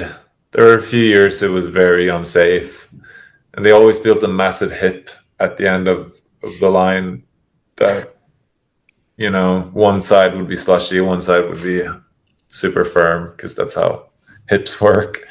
Yeah. And people would send it to the stratosphere, trying to one up each other. I mean, I don't think anyone got like badly hurt, but oh no, a local Swedish snowboarder actually got paralyzed in one year. That was pretty Oh, tragic. geez. Yeah, it was like it was too windy to run the contest, and they tried anyways, and he overshot the whole thing. Wow. Yeah, pretty gnarly. So back to JOI though. Yeah, no, that was it was like all that Red Bull beer was to me as a 13-year-old, but I could now live it and be Yeah. like 17, 18, and hit the best jump in the world with my heroes. So that was my favorite contest, hands down. People ask me like, did you like the X Games? The X Games must have been cool, right? No, it fucking sucked. It was like, Really? yeah, it's so bad to be an athlete at X Games for me, because there's so much pressure on you, because just of the whole thing. It's like the circus of X Games, and really tight schedule where you were up on the start gate, your name would be called, and then all of a sudden be like, no, we're cutting for a commercial break, and you're like standing around there for like 6 minutes waiting for the Jeep commercial to play, or so it was like really tailor made for the viewing experience and not for the skiing experience in my mind. And it Yeah. was pretty early in the season too. I never really did well in contests that early. I always had my peak in like April, which was great Yeah. for JOI and WSI and all that. But I still felt like kind of rusty when I skied like X Games. Just nervous too. I couldn't sleep the night before. I couldn't eat. Yeah. Yeah, I feel that too. January was never like my best month. Like I like to jump in like March. Yeah, landings are softer and There's weather more is sun nice. out. Yeah, it's not Yeah. like dark at 4 p.m. or like shady, like really Yeah. quick. And the X Games course was so tight. But you know Mhm. why, right? You know the whole, maybe that's a made up story too, but the reason they build the jump so close is because the average American viewer doesn't have an attention span longer than 2.8 seconds. So there's has to like be something happening on the screen. So you can't like space them out more, allowing for more carving between the jumps. You have these like crazy roller coaster, like 4 jumps stacked in like 300 meters, you know? That's funny. I didn't know Yeah. that. I mean, the comp was built by a TV channel, right? It was like Yeah. ABC's thing. And then there was the Gravity Games for was that NBC's? Ooh, I haven't thought about that name for a while. I never did a gravity game, It but I looked remember gnarly. seeing old clips from it and it looked really cool. Yeah, it was like the gnarliest setup you could ever imagine for Yeah, massive booters. I remember that. but like in a really unsafe way, it seemed like. Oh yeah, massive step downs, huge flat takeoff step downs with steep landings. Just nuts. Yeah, So we'll get back to the competition side because I guess I'd love to learn how you kind of like decided to unwind from that. But I want to talk about filming too. Like, yeah. I feel like this has been a long trip down memory lane. yeah, it's great to hear about too. I'm enjoying it. It's like Yeah. my own ski documentary. But so from on the filming scene, like where did your first opportunities pop up? But also like as they're popping up, did you have some goals in mind or like kind of that X Games level pinnacle of this is where I want to be with my skiing for filming? Well, mm, yeah. I mean, filming for me back then was obviously I was privileged by who I was writing for, my sponsors at the time, because they Mhm. were involved with both Poor Boys and Matchstick at several occasions. So, Does that work? Like what's that relationship between sponsor and film company at that time? well, you wouldn't be in the films unless the sponsors were in some way partners with the brand, with the ski, with the production company. So um, they would have a film budget for you to join the the movie and travel with the film crew. And but then they would also have to pay the film production company a fixed amount per athlete, Mhm. and probably depending on how long their appearance would be in the film. So it was very like political. Yeah. Um, so I was just naturally filming with them because I was on the right brands. Um, so you typically join them for like 2 trips in a season, like one park trip, one backcountry trip. At least I did because I mean I was doing both. I was getting into backcountry more and more through that introduction with like Matchstick. They would like take me on a sled trip somewhere, or yeah, had to learn how to drive a sled, learn to dig it out. How's your Uh, first time with that? oh Do my you god, remember such it? a shit show. Yeah, I think that was an Armada shoot with Anthony Barnowski, TJ Schiller, and me.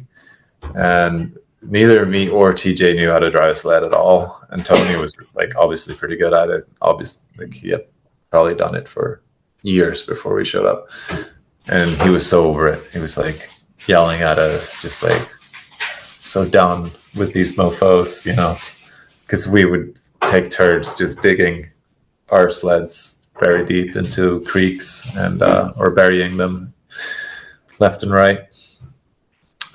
So yeah, I remember that trip as being mostly digging and lifting, not so much skiing. Um, but yeah, I got the hang of it, and yeah, did a couple of sled trips with Matchstick. Did a couple of heli trips with them as well to like BC. Filmed with them for probably 5 seasons until I realized, well, until I started like really thinking about what it costs me to, because these are expensive trips. They go stay in like pretty fancy lodges and a lot of heli time, and that all came from my travel budget from my sponsors. And this was at the same time where the first like drones came out, and the consumer cameras were all of a sudden like affordable enough to get a camera that could film like just well enough to make your own films or even to make the movies. So I actually started like questioning the model where I didn't really have any control over my content. I didn't know how much footage was going to end up in the movie. And I also heard from my sponsors that they thought it was very expensive to pay them for like 2 minutes of visibility. So that's when I approached my sponsors at the time, like with the idea of like, maybe you should just like take that money that you give to them and add it to my travel budget, and I can like hire a filmer. I can make my own content. And that's just kind of how this journey started, where I am today, where I make my own films. Okay, so that's sick. I didn't know that that was kind of the dynamic that the ski films had, where it was, I heard a lot about just a lot of the athletes out of pocket budget happening, but I didn't Mm. know that also the sponsors were paying Oh yeah, these for each athlete individually. yeah, Because it's such a shift from today where I feel it's almost more crew oriented. Like it's kind of like it feels like an Ocean's 11's heist. Like get the crew together, figure out a plan, and then just do it. right, yeah. Well, at least that was the case with the big production houses. Maybe like what you're describing is more like indie brands or Oh, for indie sure. Yeah, yeah. Well, that's how filmmakers. Steps kind of came up, right? And Exactly. They were like crew based, and like a crew decides to make a film together. But yeah, no, it was a strange time because you, that was right during the shift when you could tell that internet edits were getting a lot more traction all of a sudden. Like Vimeo and YouTube, you'd post clips there and they would get like surprisingly amount of like a lot of views, and then I would hear like how many DVDs do they sell, like Matchstick or whatever, and compare those two, and I could kind of see where it was going. I felt like perhaps the ski movies, the DVDs are like going the way that print media is, and this is going to take place on the internet pretty soon. And obviously that was just accelerated by Instagram allowing videos, and then obviously YouTube becoming a bigger deal.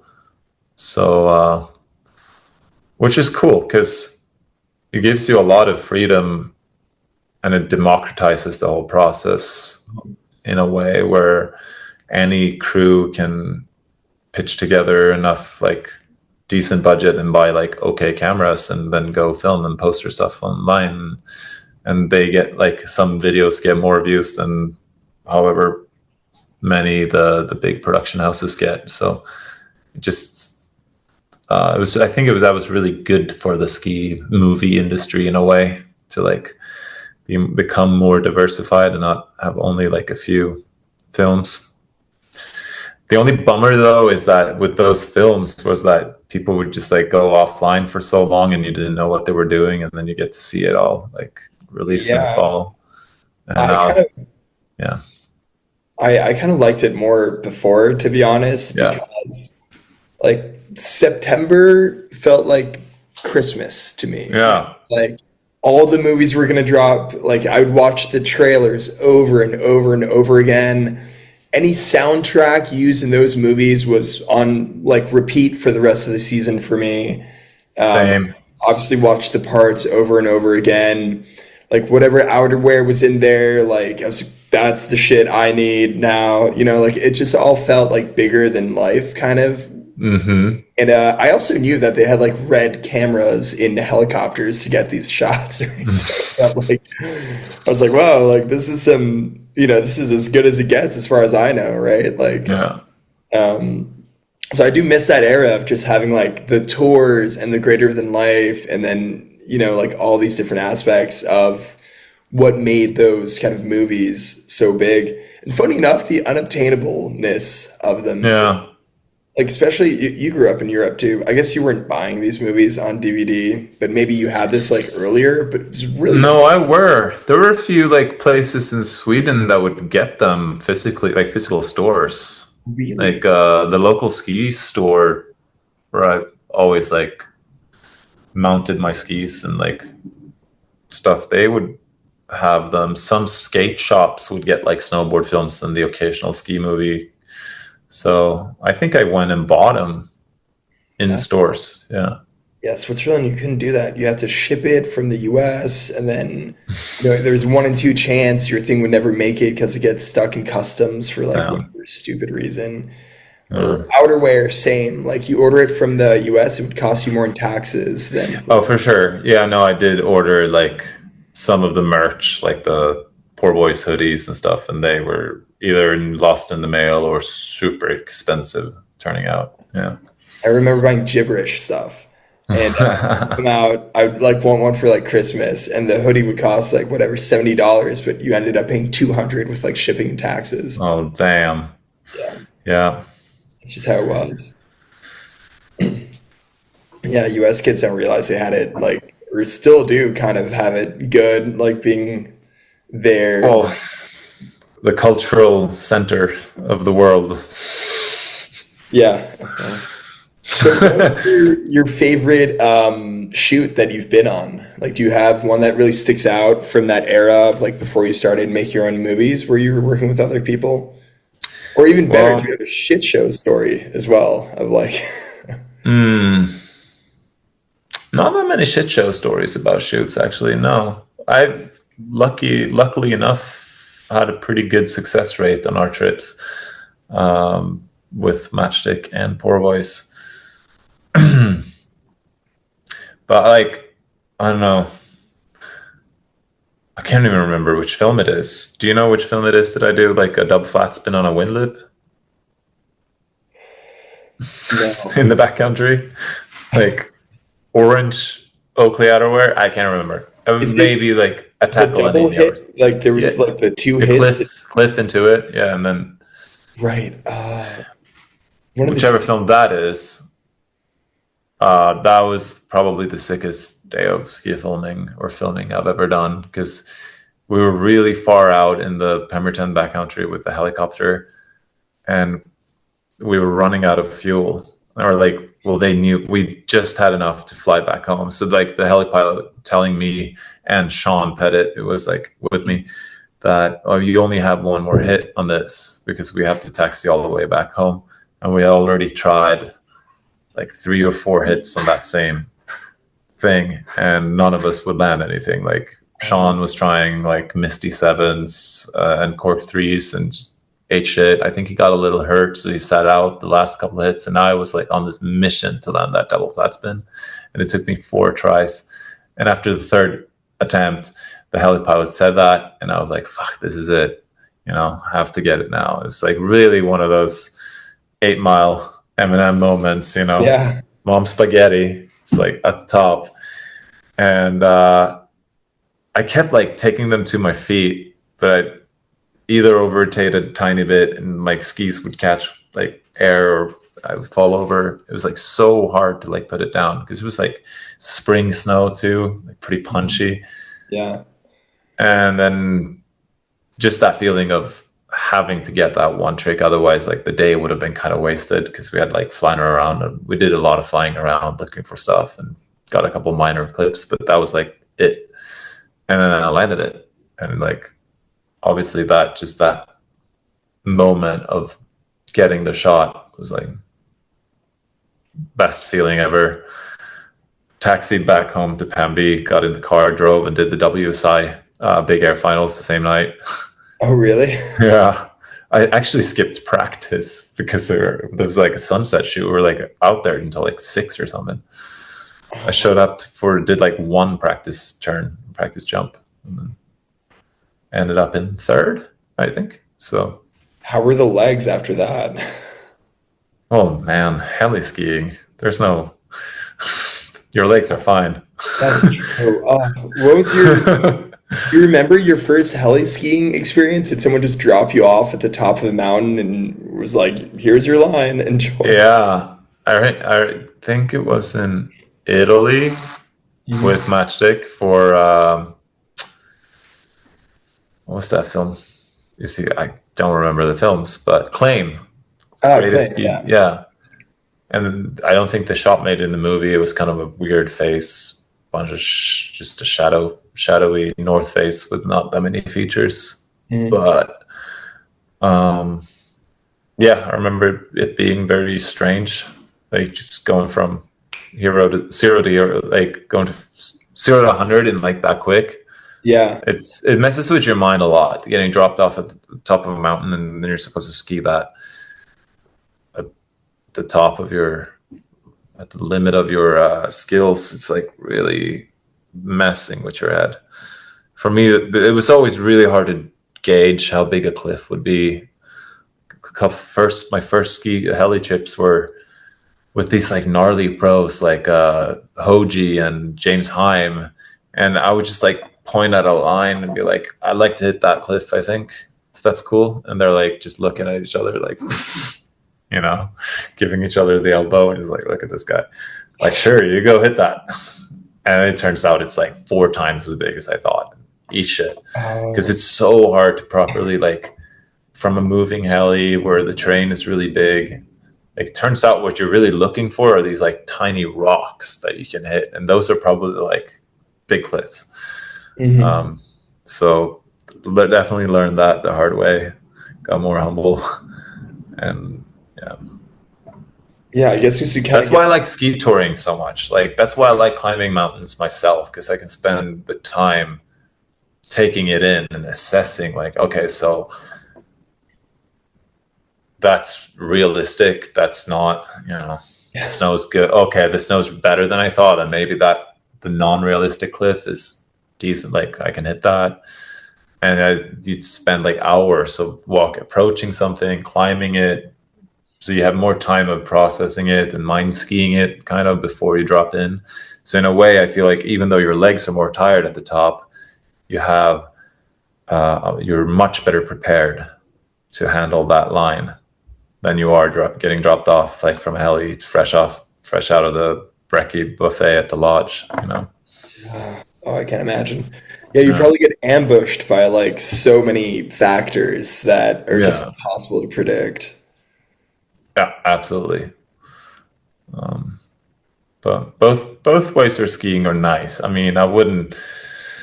Heli skiing gets a lot like a bad rep, and the the energy or like the energy needed to do it or whatever. But I still think it's the best thing in the world. And if you ever get the opportunity, go do it. Everyone should do it once.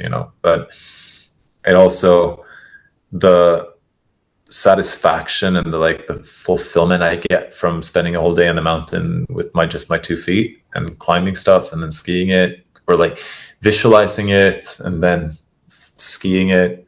It's just so much more rewarding, even though there's way fewer actual seconds on skiing. Yeah. So that's why I mean I really like the solitude of it, like just being out in the silent wilderness, just you and your thoughts or a friend, quiet. Helis are so loud and noisy and smelly. Yeah. Yeah. I mean, I wouldn't know, but I can imagine. There's just a lot of stress involved, because you have this massive thing flying around making noise, and you're on the radio with the filmer, and everything's Mhm. like go time now because this thing costs like $500 a minute or Yeah. whatever. Um, yeah. Then it's nice just to climb a mountain and be like, you want to go now or in like 20 minutes or have a Yeah. nap, eat a sandwich. Yeah. Yeah. So more in your own Yeah. time. But I'd be afraid it would go down nowadays too. I've been in a heli once and it was above Rio de Janeiro, like for 15 minutes.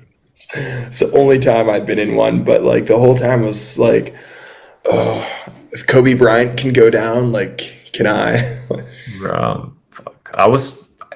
I think I was pretty close to go down in one in Italy, like Yeah, have you had that first sketchy? trip.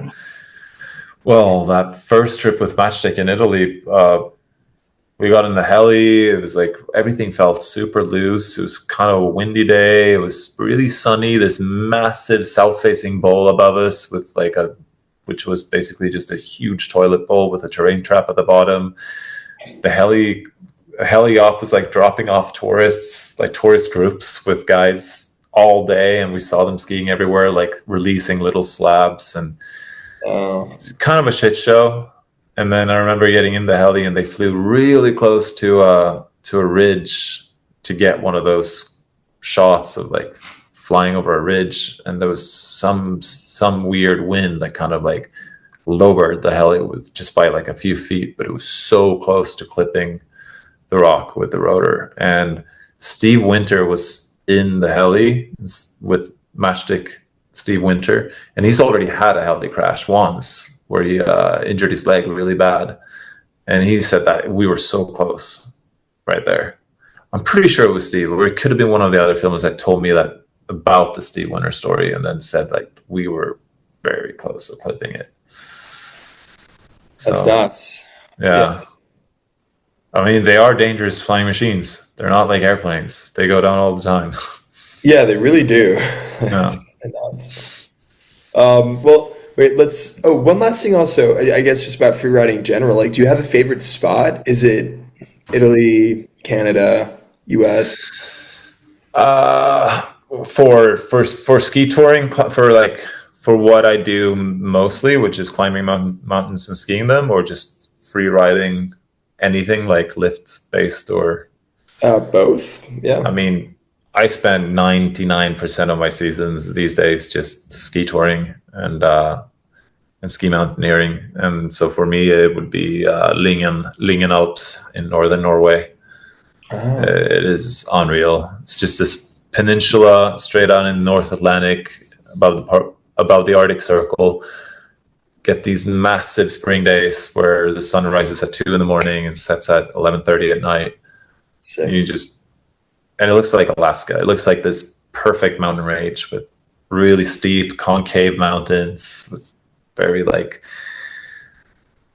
just rad skiing in all directions, and it's got fjords around it and a surf spot at the very top, the very tip of the peninsula. So I couldn't ask for anything else. That's like perfect playground, That's so sick. and that's why I've spent the past like 6 springs up there. Just as soon as the spring high pressures come around, you just head straight up there and ski POW into April.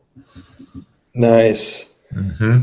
Dude, I bet that's a whole experience. Like, Yeah, to if you ever that. get the chance, northern Norway is your place to go, man. It's can't get enough of it. Yeah, my girlfriend keeps preaching Norway. She's German, and she's like, Norway, most beautiful country Oh, in the world. yeah. Yeah. Yeah, it sure is. I wish we didn't give him back the country like a few hundred years ago. It used to be a part of Sweden. It's a bad choice. I don't know Oh what we were no. thinking. Uh, so, what got you out of competing and into the backcountry? Like, what was that decision making? And did this happen at the same time as this like film switch of deciding to make your own movies? Like, what was No, that? it was the backcountry was kind of overlapping for sure. Yeah, So like it's I like you did a managed lot. to do the contest program and the backcountry, like mainly BC booters, like jumps. Yeah. I didn't ski many big lines until the very end of my contest career, but so that went on. I'd say for maybe 3 or 4 seasons. Um, and then yeah, like when I got out of the competition scene, 2014 ish, was also the last year I filmed with Matchstick. Mm. So that kind of happened at the same time when I just all of a sudden I was like, I'm not going to compete. I'm not filming with any of the big productions. So that was actually like a lot of freedom at that time because I still had sponsors that believed in my vision for my skiing and they trusted me, which was really cool. They were like, okay, you don't want to compete, that's fine. I go, do your thing. And they're like, I'm not going to film with Matchstick. And they're like, well, are you going to do something else? And I'm like, yeah, I want to make my own stuff. So there's a lot of experimenting at that time, just trying different formats and trying making short films, edits, season edits, YouTube episodes. And I feel like I'm still working on that art, perfecting the ski content. Yeah, what was your journey going through all that and kind of the last, I guess, decade of your career? Because you're doing this in 2014, right? Like there are big Yeah. shifts happening there. Like the Yeah. video is becoming readily available on mobile. Social media is like really blowing up. YouTube starting to pay people to post to like put videos up. I think marketing analytics became like a real discipline at that time for like a lot of the brands as well. Yeah. I mean, it was a learning curve. Like, this is kind of, I was still very much like ski movie part oriented, whereas Mm. like I want to put together, an edit, a season edit with my best clips through the season with a song I like. And then, because I was like, that was what I was watching. I wasn't interested in storylines or anything. But then over the course of the past decade, I mean, you mature a lot as a person as well. You grow up and be like, well, maybe uh, the typical, if I want to reach a bigger audience, there has to be something relatable. And I think that's what a lot of people are realizing, and a lot of people are aiming for as well. I mean, look at Nikolai Schirmer, the Norwegian YouTube superstar, like expert at telling a good story that even like my dad can watch and like find a reason to be engaged in the person he's watching and what he's doing. Um, and that's become something that I feel. I mean, you can still produce really cool ski movie type stuff, but don't expect it to get like a crazy amount of views because there's so much of that content. It's like saturated on the internet. But what you could, there's always a good story to tell though. Like you can always find a way of showing skiing in a way that it is a kind of a vehicle for the characters and their story arc. And I feel like I got a little even like better at that this year, where we did like, this was the first season where me and my wife, who I work with she's my main filmer, Mhm. Sophia. This is the first winter where we like, okay, we're not gonna like compile all season's content into one film project. We're gonna like go here for 1 week, and that's gonna be one of our films. We're gonna go here for 1 week, and that's gonna be one of our films. And the story has to take place there with the characters in the film, and then we can spend, you know, the rest of the season producing YouTube episodes, and those are going to be like following kind of the same idea, but maybe only one day. Like, here's a mountain, we're going to ski it. What's hard about it? What are we scared about? And then show the content. And yeah, I feel like I've gotten some good reviews on that, so I'm going to keep doing it.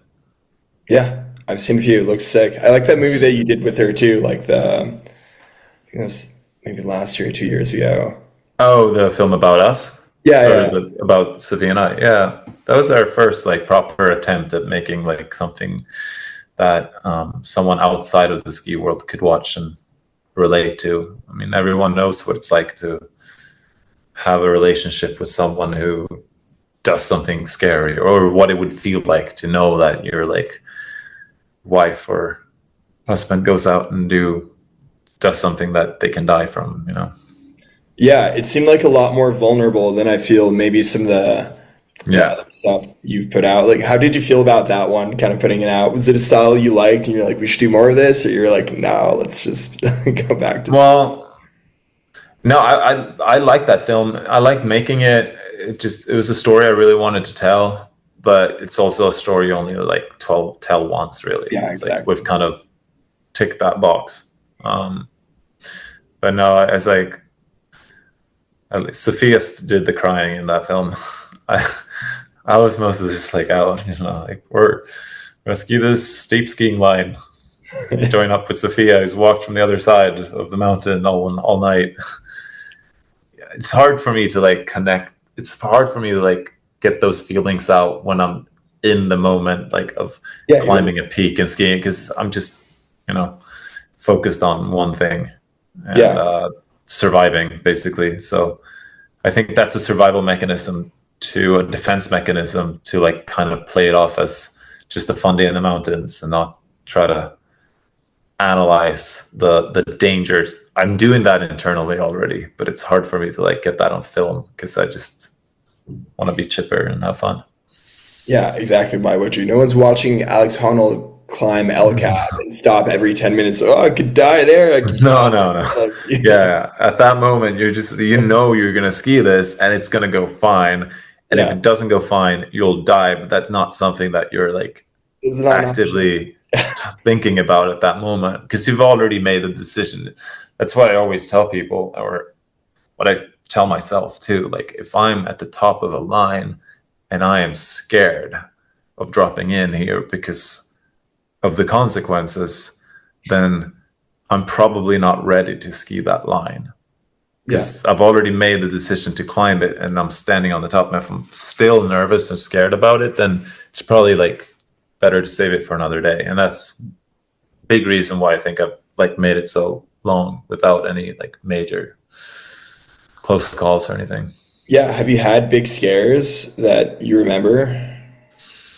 Most of them have been more doing like mini golfy free ride stuff where I've just skied stuff above my just skied too fast for my own level and hit like bad snow and broken legs and broken feet, Mhm. stuff, just annoying injuries.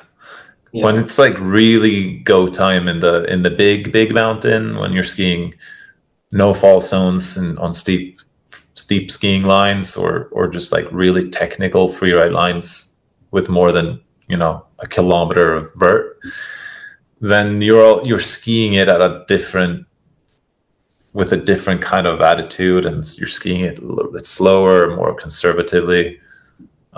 So I mean, I've had a few like scares, as in like releasing slabs and stuff, releasing avalanches, where I haven't been caught in them, but like skied out of them, or um, but if funnily enough, those are like, I don't count those as like scares because they've usually happened when I've almost expected them to happen. Yeah. And then the fact that they happen and my autopilot, my like plan B has worked so well, I take that as like a very like reinforcing thing. Like I'm like really stoked on how well I've like remembered what to do in that situation, and like how well the plan Bs have worked and stuff. So I take that as, a sign that maybe I'm doing kind of I'm having the right approach to skiing that kind of terrain. Yeah. That makes sense. Yeah. I feel you have to have your skill honed to that degree to like Yeah. where you're at as well. It's good to know that like your brain, like your lizard brain will do that for you in that moment, because you never know until that happens the first time. Like some Yeah. people just, black out and don't know what they're doing when shit hits the fan. And some people get more focused by it. And I think I fall into that category. Yeah. No, that's interesting to hear. That's been one of my biggest like pullbacks personally of trying to get out into the backcountry. I don't know the dangers enough and I don't know how my reactions would be Yeah. enough to like really put that to the test. And I'm like not sure if I want to find out. Like we talked about dubs being scary earlier. Like I don't know, like big mountain stuff scares me way more than having to huck a dub in a Oh, park. 100%. It should. Yeah. The one's like, oh, I hurt my shoulder, boo hoo. The other one's like, I Uh, am dead now. You're like, it's worst case, obviously, but yeah. Yeah. Yeah. For I guess you sure. get really hurt doing a dub. I don't know, but like, yeah, it's definitely a whole different ball game. And dude, so we've just covered like 20 years, I feel, of your I life. know that's you. We could go for 5 hours, or we could go for 5 hours if we wanted to, Yeah, dude, I because could keep asking so many questions. But I I guess, keep thinking like my career is like 15 years, and then when you start putting it together, like no, it's almost 25 years. It's just strange. yeah. And like, I guess where you're at now, are you still supporting yourself like completely with skiing? Yeah, I So mean, sick. super. Yeah, blessed to be on a really great team with Brosniol, fully head to toe with the brand for the past 7 years. Super cool working with a European brand that makes stuff that you want to wear, like or ski with, and the kind of conditions that I use that I ski. So, and yeah, just fully supporting my wacky ideas without really asking much. Just like here's your budget. Go do what you do. We like it, which is really cool. Yeah. Best bindings ever, also. Look Oh my bindings god! are like, Look, I yeah, don't ski anything else. no, I've yeah. It's the only alpine binding I would trust for sure. 100%. The So, pivots. I guess like having done that much skiing career and still like having that be your main thing, do you have any pieces of advice for people who are maybe transitioning out of like the comp circuit, or figuring things out, especially nowadays, for making a career out of what you're doing? Like any kind of learning points that you thought were like very useful to you today that maybe you wouldn't have without having to live through it? It's tricky. I mean, first of all, knowing what it is you want to do. Like, first of all, for you, like, do you want to make ski movies? Like, that is a big question. And not all people want to do that. And then that's just going to feel like a chore, just putting together episodes for YouTube or whatever. Um, do you want to be an influencer that's good at skiing? Maybe. I mean, that's probably the best way to keep skiing for money if you're not competing, because I mean, if you put out good content, then you're probably going to find a way to capitalize off of that. Still think that long form or medium long form YouTube like videos are better because they give me so much more entertainment than just watching Instagram clips. Yeah. But they're also a lot of hard work. Like, Jesus, like it's hard to do it without a filmer, because who's going to film you? And yeah, unless you're just making a GoPro edits. Yeah, I don't know, man. It's a weird world to be a free skier and trying to like make it at the moment. Find the next big thing.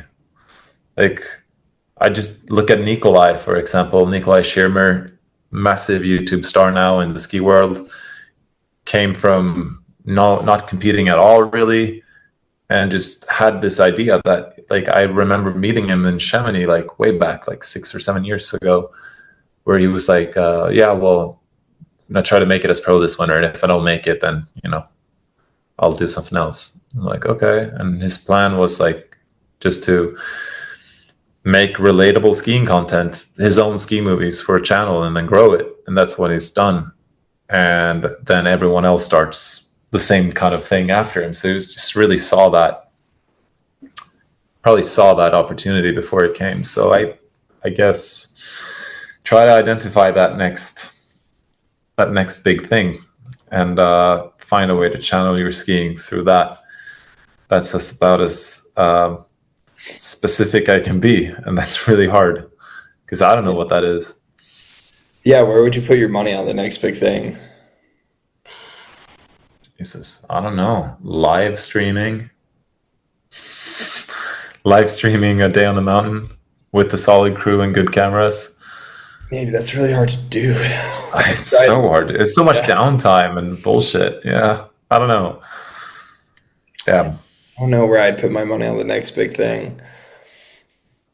Hopefully, a new platform or something. But I kind of feel like the long form video format has to come back. Like, there's no way brands are getting their money's worth on like how marketing's happening on Instagram nowadays. Like, I don't know what your feed is like, but mine is just so much BS. Like, I barely get skiing anymore to the point that I don't even use it.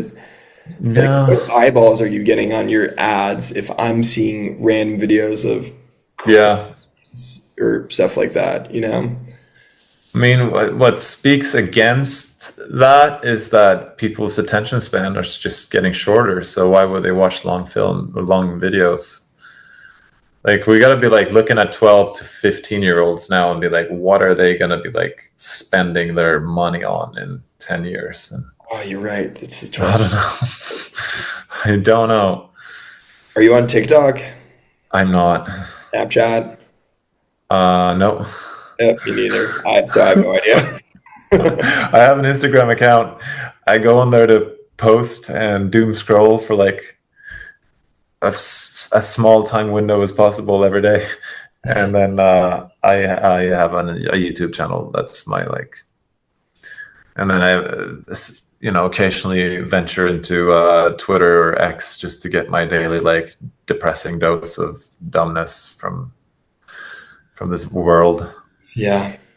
Oh, last thing. Any YouTube tips for people putting out ski content? Anything that's worked well for you? Like thumbnails, titles, SEO work? Do you hire? Yeah. Like what's been working for you? Um, Unfortunately, shock value, like Mm, anything in the title that has just some sort of shock value. Like, unfortunately, that's what's been working the best. I just look at I posted 7 videos this fall, and the one that made the most views as like, don't fall above the death cliff. You're like, yeah. It's about like a full out day out with a friend. We ski a bunch of lines, and I end up skiing this like kind of like big no fall zone line with a cliff that we jokingly called the death cliff, but just putting that in the title made all the difference. how many views did you get? I don't know. I think it's just over 40 now, 40,000. That's And awesome. then like Yeah, like what's your app? last winter I posted one where I got caught in an avalanche. I was caught in a small avalanche next to a very big avalanche. So Mhm. it was very dramatic looking. And that got like 70,000 just because it says I got caught on an avalanche. So it's a tricky line between clickbait and what would you call it? There's a term for it. Clickbait is fine because it's bait that you want. It's not fake, you know. It's like there's got to be something in the video that is remotely close to an avalanche and a person Yeah. getting caught in it for you to call it I got caught in an avalanche. But like posting something that doesn't even have an avalanche in it, calling that an avalanche, that's obviously not going to work. Yeah. So find the line where you want to, like how close to clickbait you want to get and still sleep at night and toe that line. Right on. And thumbnails, I don't know what thumbnails work. I've been trying so many different ones. I don't see any real consistency in what goes well. Dude, it's low-key so important for those click-through rates. Yeah. Like, for people who don't use YouTube much, you get impressions, which is like how many people are going to see your thumbnail or have the Mm, opportunity to click on your video, pretty much. mm, And then your click-through rate is like how many people actually clicked on it. mm, And if you think about it, like you're the biggest number of all of that, of all your stats on YouTube is going to be your impressions. It's going to be thousands for mm, you. If something that gets like no views, your click-through rate going from 1 to 2% actually changes your view count tremendously. mm. And That's a good point. the more you get the clicks into your videos, the more YouTube's going to get signaled like, hey, Yeah. this creator might be on some cool shit. Like we should give them more impressions. And then if people come in and view your videos and drop out really quick or dislike it, then you're shooting yourself in the foot. And that's where Mm, like not like clickbait, but like the really bad stuff where there's click lies or whatever you want to call it. yeah. That's where it will burn you. Mm, But like you said, towing that fine line, I think it can be tremendously beneficial if you can with the type of content you're making. yeah, yeah. I always try to make a thumbnail that kind of tells the story of what's about to happen in the film without looking too YouTubey, if you know what I mean. Like Yeah. it'll still like want it to look like a movie poster, but and contain, like maybe the line you see it or the mountain we ski and maybe the people that are on the trip or whatever. But it's so hard because sometimes I sit there and like Photoshop and put these together, and I'm like all of a sudden looking at this like super cheesy. Like Dude, I can't post this thing, it gets and bad. then and all I want to do is like just post like a cool photo with a name, and that's not going to get anything. So That's what I do for my I do like a DJ YouTube channel, and I just do mm, like a cool shot of the set with the name. I'm like, fucking, I'm keeping nice, my artistic integrity on nice, this. yeah, But I really shouldn't. Like, I would get more views if I didn't do that. yeah. You don't have any DJ sponsors too that will We put do, we money on do. your? Oh, you do, nice. But again, I'm like super careful with like how we're selling out. Well, that's even more important for someone in music than skiing. Yeah. But yeah, also good point. Like try to get sponsors for your YouTube because you can get obviously there's ads that run on it and that makes you money Yeah. if you're lucky, but it's not great. But you can do sponsored content and that is Well, and it sounds like I need a YouTube course with you. ChatGPT is your friend. I Like, bet. most of mine. Oh yeah. But dude, right on. Any plugs on upcoming like projects, anything you have coming out? YouTube channel, drop that for Well, sure. YouTube channel, youtube.com/Jakob Westerski. Like and subscribe. Um, yeah, got a bunch of new videos out there. Like posted 7 films this fall. They're all pretty fun, varying quality, but I'm pretty stoked on them all. Uh, got a couple of nice projects lined up for this winter, but I'm not gonna tell you yet. Gonna go spend more time in my van and just go ski even steeper and more fun lines. Hell Looking yeah. forward to that. Where's the van? Is it there in Stockholm? Yeah, it's actually outside my window right now, right Sick. here on the street. Do you drive north or south?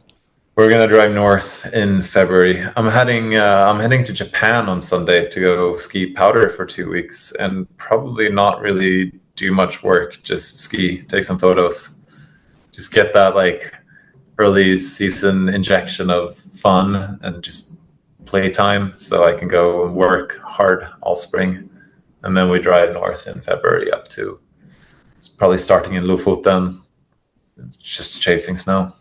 Nice, dude. I'm excited for the Japan video. Death It's not gonna be a. We'll see if we'll make a film or if it's just gonna be us just making content for Instagram or something. sick. Well, dude, Snorkel. I hope that's fun. I'm. Let's cut it there, dude. I think Yeah. we've gone 2 hours just over it. Damn. Any Good last one. plugs? Anyone you want to shout out? Well, none that I can think of. Shout out to everyone watching. Thank you for watching. I can't believe you're still here. Uh, all right. And yeah, thanks for a great chat.